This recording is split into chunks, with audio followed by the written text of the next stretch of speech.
Jovem Pan nos Estados Unidos. Correspondente Caio Blinder.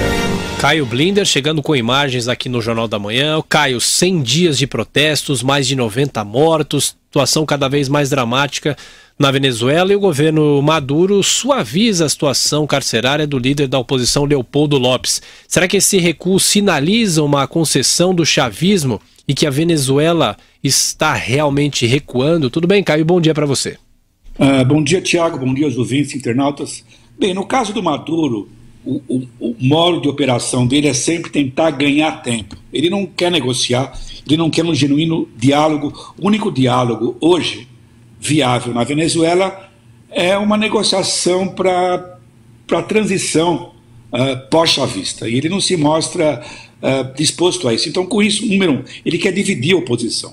O Leopoldo López é o líder da ala mais dura, mais conservadora da oposição da Venezuela. Com isso ele quer confundir a oposição. Alas mais moderadas, ele se torna parte da equação de negociação na prisão domiciliar. Isso é muito comum em ditaduras. Vamos lembrar, por exemplo, Nelson Mandela. Nelson Mandela, depois de 27 anos na prisão, ele ficou em prisão domiciliar. E com isso ele negociou o fim da transição. Mas eu não vejo o regime Maduro com essa sabedoria que teve o regime racista na África do Sul. No caso da Venezuela, por hora, a oposição se comporta muito bem. Ela sabe que não pode se dividir diante desses truques do regime chavista. E ontem, 100º dia dos protestos, ela foi às ruas marchando contra o regime com uma exigência imediata: libertação de todos os presos políticos. O problema da Venezuela é o seguinte: tem um abismo. O ônibus do Maduro, que foi motorista de ônibus, não tem a capacidade de saltar sobre o abismo.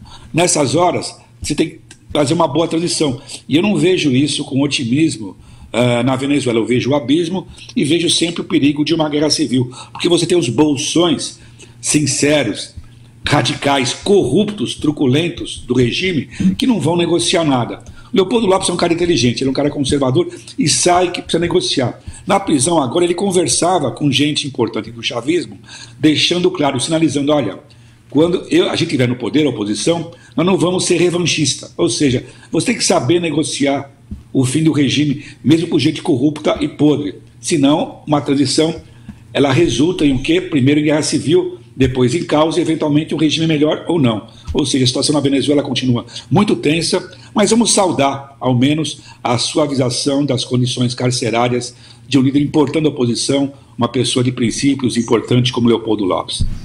Caio, essa que é a questão também, o que vai acontecer caso caia o Maduro, com Maduro e os dirigentes, o ex-presidente da Assembleia, aí eles não podem permanecer na Venezuela, vai ter que ir para Cuba, buscar o exílio em Cuba, tal, porque o cenário de tensão é tão grande que com esses é impossível ter qualquer tipo de conciliação no período pós-Maduro, né? Então, e vai ter um racha nas Forças Armadas, né? Sem isso, dificilmente vai haver uma situação que leve ao fim do chavismo no poder, né? Você não acha que é por aí? A ironia é o seguinte: as Forças Armadas são tão corruptas na Venezuela hoje em dia que talvez você negocie. Infelizmente, nós vimos isso muito na Europa Oriental com a queda do Muro de Berlim.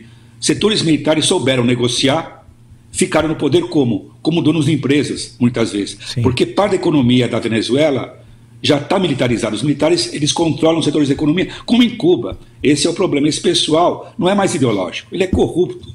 Eles são estatizantes no sentido, eles querem se apossar do Estado, para benefício próprio. Vai ser muito difícil, mas você falou do racha das Forças Armadas, por enquanto não há um racha. Você tem no baixo escalão da oficialidade alguns setores que estão começando a se afastar do regime, ou dentro do chamado chavismo crítico, porque o Maduro é tão ruim que mesmo chavistas históricos acham ele uma coisa abominável. Mas por enquanto, felizmente, a situação é muito perigosa e o risco de guerra civil continua no horizonte. Caio Blinder, microfone Jovem Pan nos Estados Unidos. Bom trabalho, Caio, e até amanhã aqui no Jornal da Manhã. Obrigado, um abraço a todos.